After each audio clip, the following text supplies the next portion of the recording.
Um bom domingo, 22 de janeiro de 2023. Sou o Padre João Maria. Após meses sem apresentar uma análise de conjuntura, a pedido de muitas pessoas neste começo do ano, pretendo retomar esta prática. Não deverá ser semanal. A retomada de compromissos presenciais, viagens de trabalho e limite, portanto, de tempo para ficar lendo e escrevendo, talvez obriguem a reduzir a frequência para uma reflexão quinzenal. Vamos ver.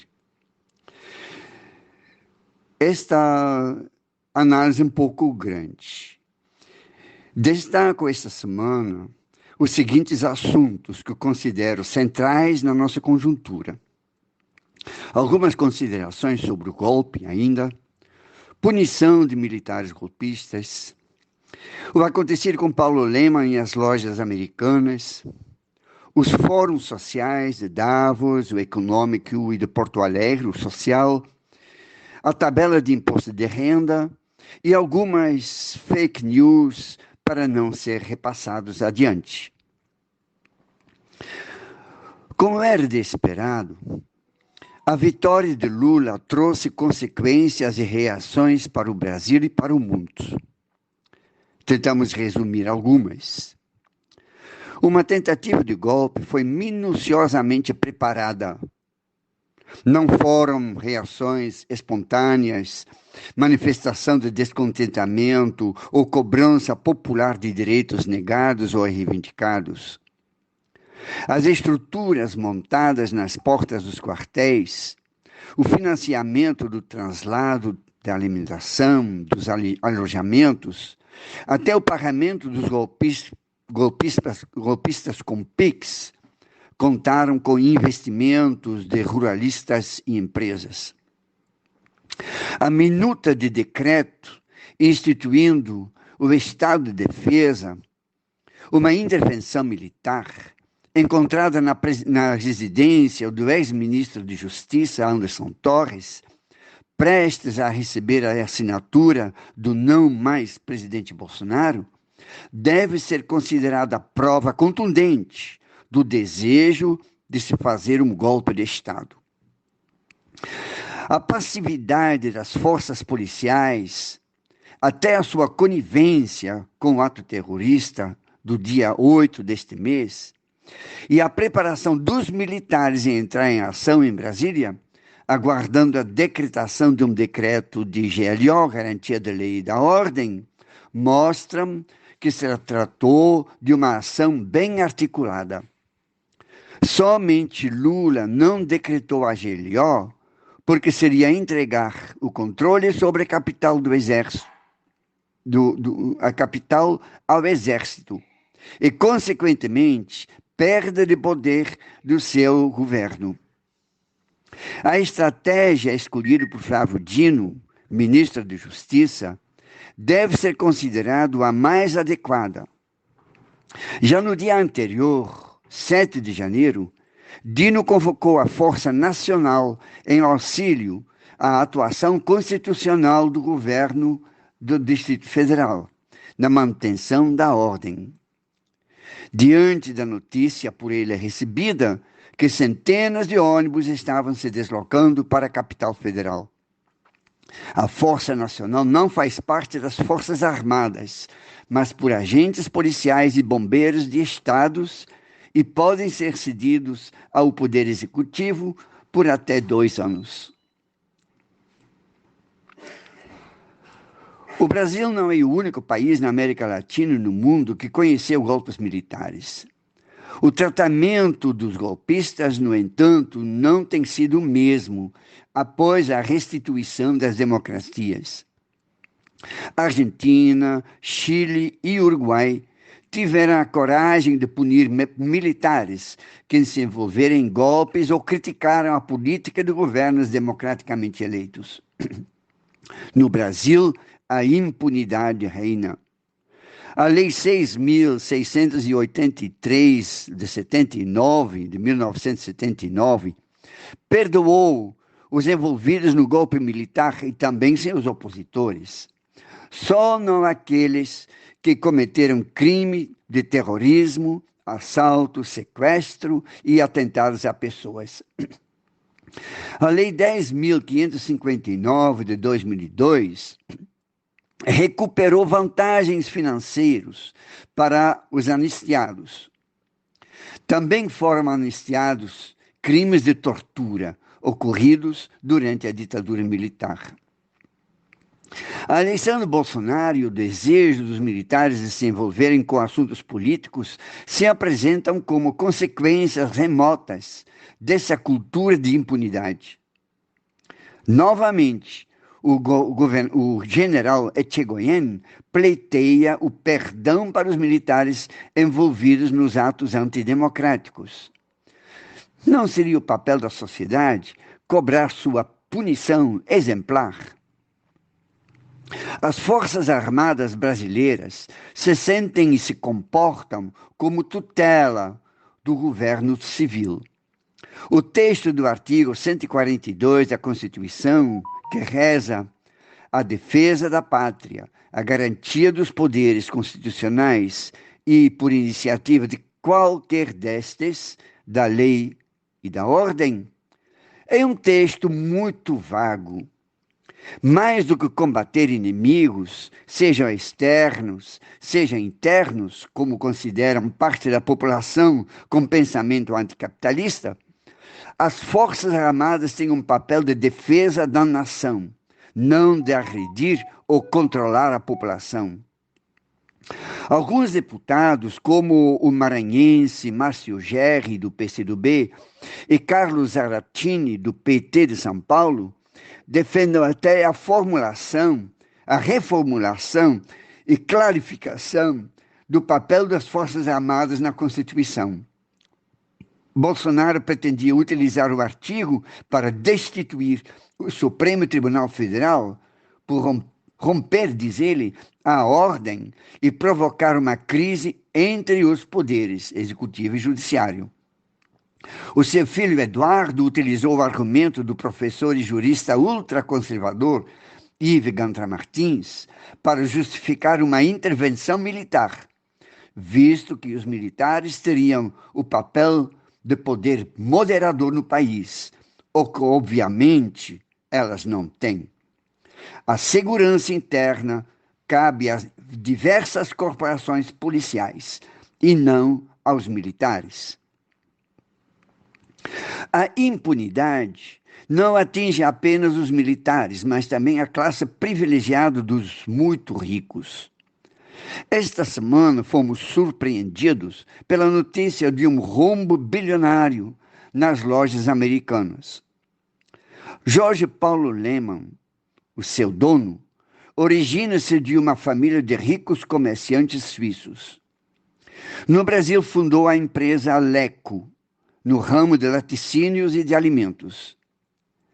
Lemann e seus dois sócios, Manuel Hermann Telles e Carlos Alberto Beto Sicupira, têm um histórico conturbado no mundo dos negócios, que inclui falimentos, monopólios, abusos trabalhistas, fraudes contábeis e interferência política, financiando, por exemplo, o MBL e suas manifestações contra Dilma em 2013. Figurando entre os afortunados mais ricos do Brasil e do mundo, o trio fundiu as cervejarias Brahma e Antártica em 1999 e juntou assim a formada Ambev à belga InBev Stella Artois, comprando ainda a marca alemã Budweiser. Mas tem ações em muitas outras empresas, como a Telemar, a Gavisa, a Burger King, a Ketchup Heinz, etc. Em 1982, compraram então as lojas americanas, hoje objeto de investigação por fraude contábil. O sócio, Beto Sicupira, já reclamou que o Brasil é o país do coitadinho, do direito sem obrigação e da impunidade. Ele diz, isso é cultural. Agora, Vamos aguardar se os ricaços sairão impunes desta fraude bilionária.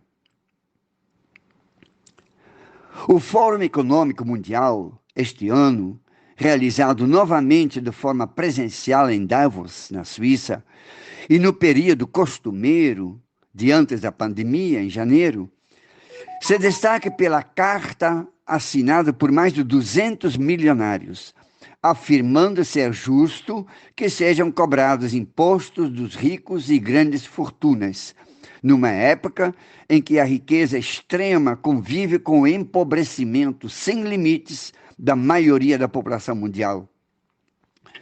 Entre aspas, nenhum rico brasileiro assinou a carta. Também o Fórum Social Mundial acontece novamente em Porto Alegre, iniciando na próxima segunda-feira, amanhã, dia 23 de janeiro. O tema é democracia, direitos dos povos e do planeta, outro mundo é possível. A posse de Lula no Brasil deve injetar novo ânimo à resistência dos movimentos sociais contra a supremacia das políticas neoliberais. Em pauta estarão os direitos das populações tradicionais, a defesa da democracia, a proteção do meio ambiente, entre outras. O fórum é de fundamental importância no momento em que o relatório anual da Oxfam denuncia, mais uma vez, a alta concentração da riqueza e da renda. Mesmo durante a crise sanitária e econômica dos últimos anos, o abismo entre pobres e ricos se aprofundou. A desigualdade global explodiu e não há melhor maneira de lidar com a desigualdade do que redistribuir a riqueza, assim fala o ministro da Fazenda da Colômbia, José Antônio Ocampo. E ele continua. Como mostra o relatório da Oxfam, o 1% mais rico embolsou quase 2/3 de toda a nova riqueza nos últimos 2 anos. Quase o dobro do dinheiro dos 99% mais pobres da população mundial. Desde 2020, o 1% mais rico se apropriou de quase 2/3 de toda a nova riqueza gerada no mundo, 6 vezes mais do que os 7 bilhões de pessoas que formam o resto mais pobre da humanidade. E continuam circulando muitas falsas mensagens, as fake news. Destacamos algumas.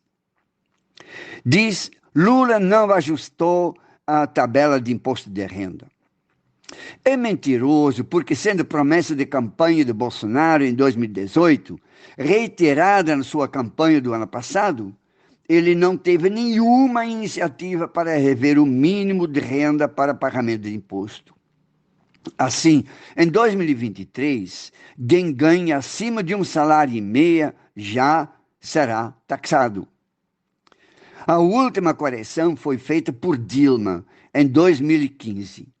O salário mínimo era, naquele tempo, R$ 788 e estava isento quem ganhava até R$ 1.903,98.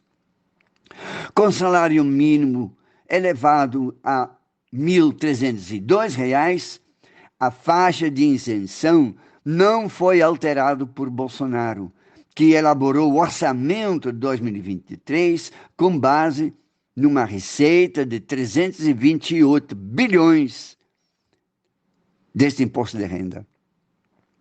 Se mudar a arrecadação, Lula não teria como honrar seus compromissos administrativos.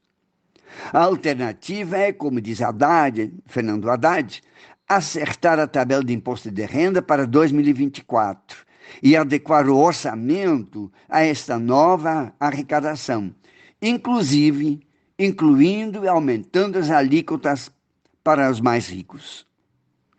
Novos impostos não podem ser cobrados no mesmo ano em que foram instituídos, ou seja, o governo está de mãos atadas.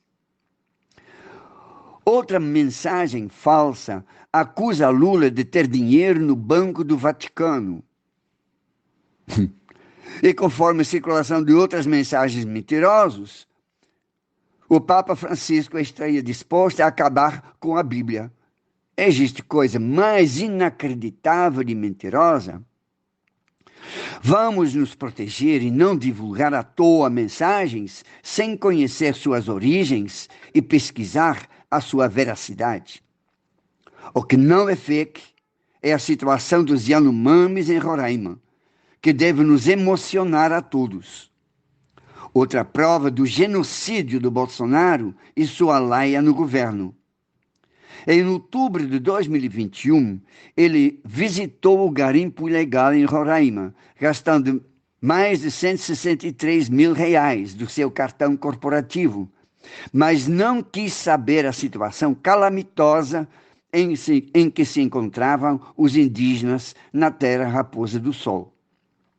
Assim, também não é fake news o acesso ao cartão corporativo do Fujão pelo tenente-coronel Alexandre Augusto Piovesan, um dos 5 militares envolvidos no transporte da cocaína, carregada, tudo leva a crer, com conhecimento do patrão, no avião da presidência para a Espanha em junho de 2019.